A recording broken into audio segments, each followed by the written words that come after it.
Oi, que temperatura faz no Brasil em dezembro? Entre 20 e 25 graus, mais ou menos. Normalmente uns 25 graus.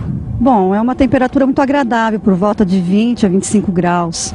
Então por que a gente vê filmes e desenhos e cartões de Natal com lugares cheios de neve?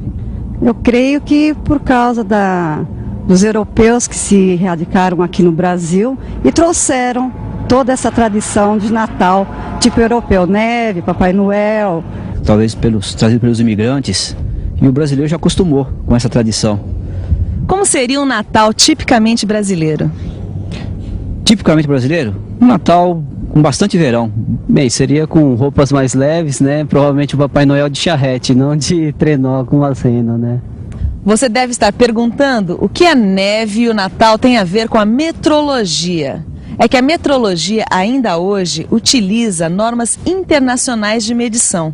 E aí, às vezes, que surgem alguns problemas, porque os parâmetros usados em outros países, muitas vezes não se adequam à realidade brasileira, principalmente no que diz respeito ao clima e à temperatura.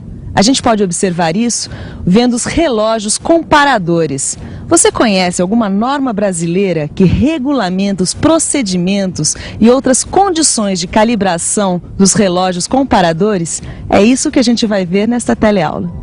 Hoje você vai conhecer as normas brasileiras que regulamentam a calibração dos relógios comparadores.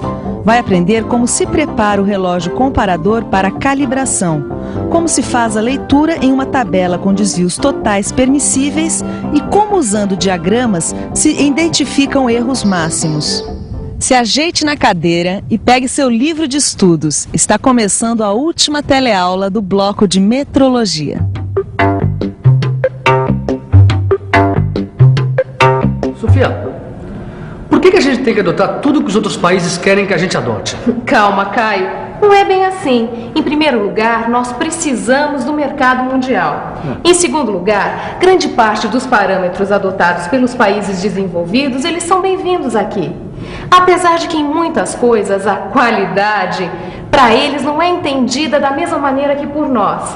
Na metrologia, ela é entendida de uma forma quase idêntica. Ah, mas isso não quer dizer que a gente tenha que adotar todas as normas, todos os detalhes, né, Sofia? Olha, Caio, todos os países resolveram se adequar às mesmas normas. As normas que dão as diretrizes para sistemas de qualidade. O Brasil adotou na íntegra as normas da série ISO 9000. E já que a conversa começou porque a gente estava falando sobre relógios comparadores, a gente pode ver agora qual é a norma brasileira que regulamenta a calibração dos relógios comparadores. A norma brasileira que recomenda os procedimentos é a NBR 6388. E o primeiro parâmetro que a gente deve levar em conta é a repetibilidade do relógio, ou seja, a capacidade do relógio de repetir as leituras para o mesmo comprimento medido. Essa repetição de leituras, ou repetibilidade, deve se dar dentro de algumas condições normais de uso que a gente vai ver agora. A primeira condição é aquela que a gente aciona a haste móvel várias vezes, seguidamente, em diferentes velocidades, até que chegue a uma placa fixa de metal duro e que não se deforme. O relógio deve apresentar as mesmas leituras nessas condições. Outra condição é a de que o relógio deve repetir as leituras mesmo se movimentarmos a placa ou o cilindro em qualquer direção, num plano perpendicular à haste móvel, sendo que esta deve retornar sempre ao mesmo ponto. Ainda não acabou, Caio. O relógio ele deve apresentar a mesma leitura para medições de pequenos deslocamentos. Assim, ó. Eu desloco e a leitura continua a mesma. Mas você está deslocando a haste com alguma medida definida? Esses deslocamentos têm que ser da ordem de 25 micrômetros. E, finalmente, o relógio ele deve ir apresentando a mesma leitura. Se eu levar o ponteiro bem devagar sobre a mesma divisão da escala, várias vezes, assim, ó, primeiro num sentido e depois no outro.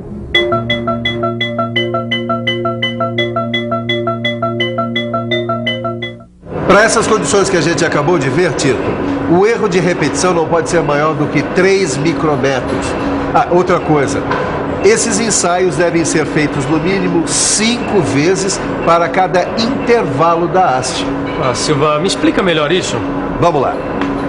Em alguns relógios, o curso é de 10 milímetros. Pois bem, então esses ensaios devem ser distribuídos entre o início, o meio e o final da haste. Entendeu? Entendeu. Este eixo deve ter a mesma medida, qualquer que seja o ponto que eu selecione.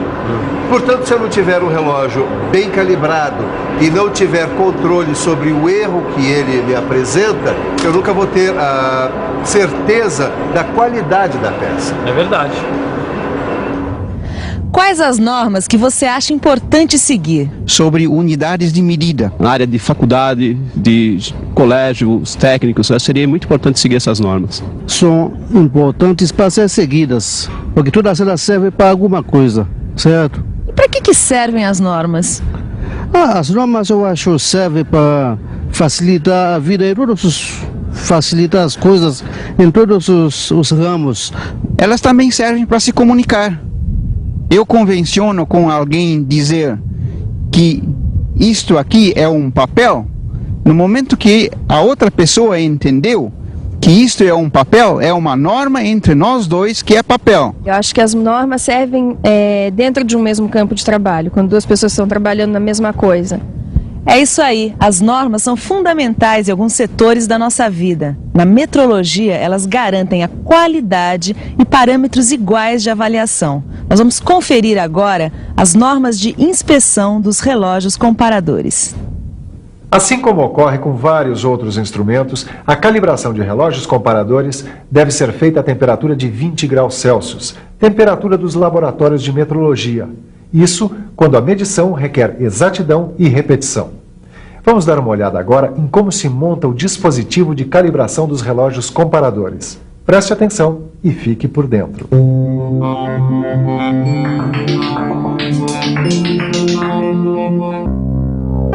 O relógio comparador tem uma estrutura que lhe dá uma falta de estabilidade. Isso deve ser compensado montando o relógio num suporte suficientemente rígido. A calibração é feita por meio de um dispositivo que posiciona o relógio perpendicularmente e em oposição à cabeça de um micrômetro. Assim, é possível fazer leituras que vão de 1 milésimo de milímetro até medidas superiores. Nesta posição é que se fazem os ensaios e medições.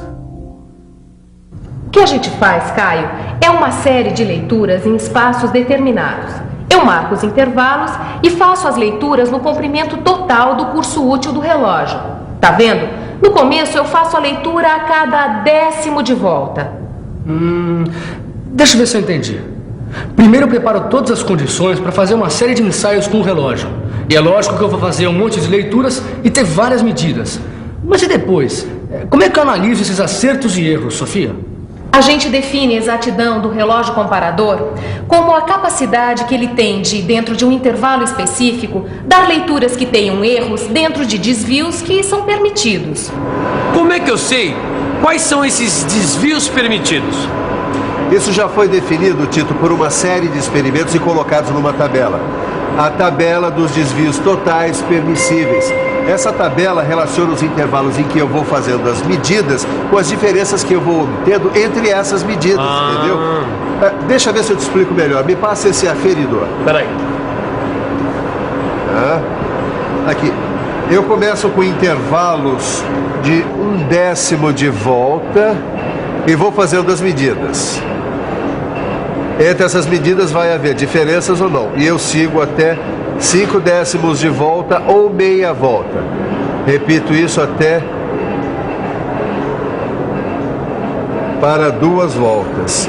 E para intervalos maiores. Existe um limite para essas medidas variarem umas das outras.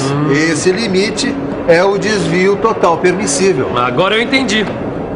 Então só está faltando a gente conhecer de perto essa tabela. Você pode acompanhar no seu livro de estudos. Com essa tabela, a gente pode identificar os desvios em 1/10 de volta, que é de 5 micrômetros. O desvio total permitido para 5/10 de volta é de 10 micrômetros. Erros em 2 voltas e até em intervalos maiores, onde a gente vai considerar erro a diferença de medida de 20 micrômetros.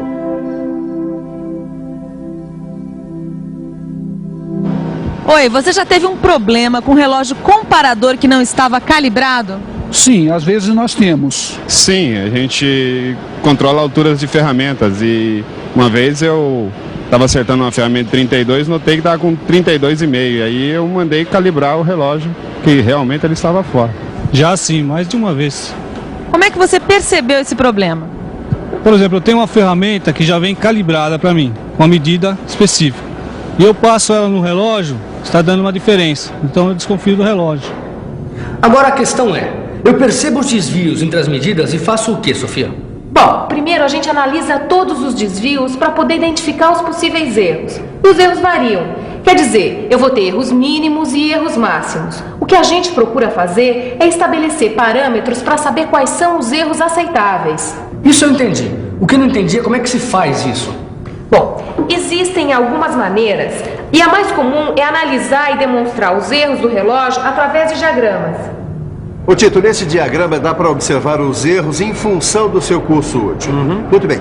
Todas as leituras devem ser feitas adequadamente em intervalos espaçados.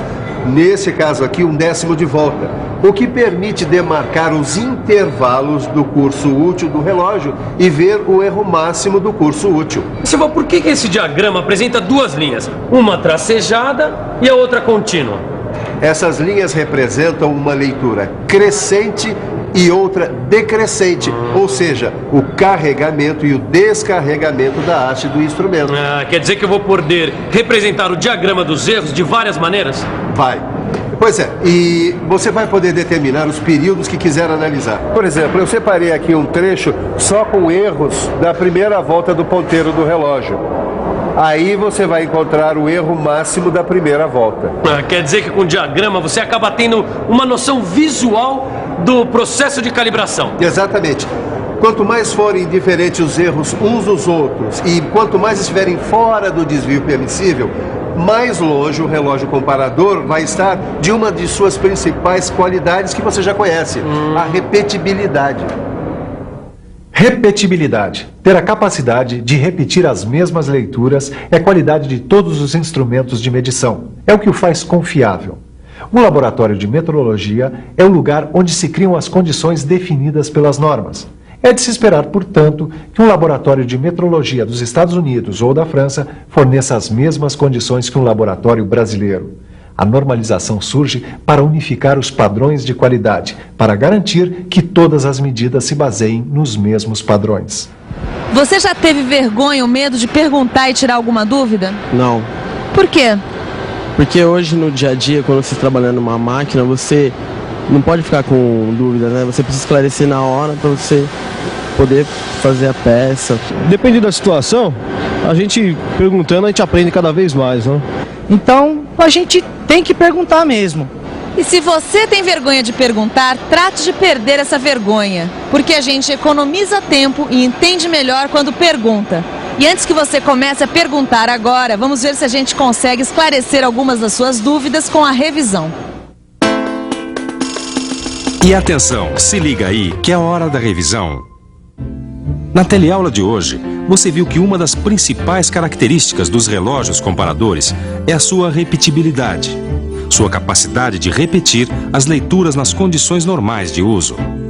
Conheceu as normas brasileiras de calibração dos relógios comparadores e aprendeu quais as condições e como se monta um dispositivo para a calibração dos relógios. Finalmente, conheceu como fazer a leitura em uma tabela de desvios permissíveis e como, através de diagramas, identificar erros máximos. Nós estamos encerrando o bloco de metrologia. Eu espero que você tenha entendido o porquê dessa ciência ser fundamental, principalmente para a mecânica. O importante é você captar o raciocínio que existe por trás do funcionamento dos instrumentos, das medições e do trabalho com as medidas obtidas. O resto você aprende na prática. E também não esqueça de usar o seu livro de estudos. No final dele tem alguns exercícios. E não sinta vergonha de perguntar, porque perguntar obriga tanto quem pergunta quanto quem responde repensar sobre os assuntos. E nas próximas teleaulas, vamos começar a estudar processos de fabricação. Não percam. Até lá. Tchau.